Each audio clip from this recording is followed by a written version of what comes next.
Welcome to Wednesday, February 9th. Today's reading will be Leviticus chapter 7 through 9. Good to see you this morning. Yeah, sometimes doing Christian things is fun. Sometimes, there's a good fuzzy feeling that comes with it. Sometimes it's a grind. Sometimes you embrace the grind. Right now for the reading, I wish I could do something to make it a lot more interesting to you. For me, it'd be a lot more interesting if I could stop, dive in, study, and then come to you with a 45-minute lesson on it, and then with further explanations. Humanly speaking, I'd love to hear, hey, you made Leviticus chapter 9 pop out of the Bible for me. We're in a grind portion, and so we're not doing this for fun. We committed to it. Stick to it. Have character. You can do it.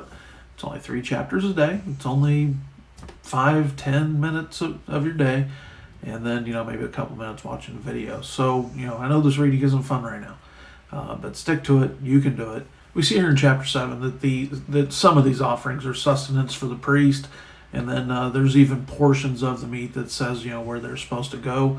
And Pastor Matt would talk about would wonder if the marination process was sufficient, and maybe if the altars were sponsored by Traeger, he'd be quite a bit more excited about it. Here's a command: don't eat what dies of itself, don't drink blood. We would say now, yeah, okay. So now chapter 8, Moses bathes and dresses Aaron.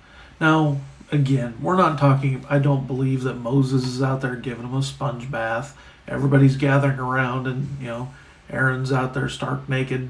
What we're seeing here is the beginning of baptism. He's being immersed in water. He's being brought out. That's why when John the Baptist came baptizing, they're like, what in the world are you doing? What's the significance of this?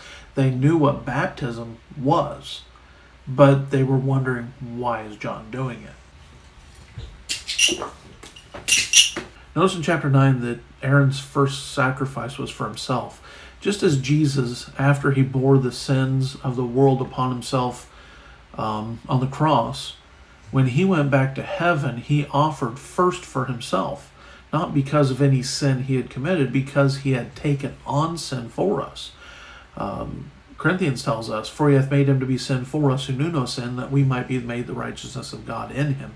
Jesus took on unrighteousness, and so must offer for himself first. You see that here with Aaron. And again, towards the end of this reading, we have the glory of God showing up at the tabernacle, and what a glorious sight that must have been. So, have a great day, and looking forward to seeing you tonight for Bible study.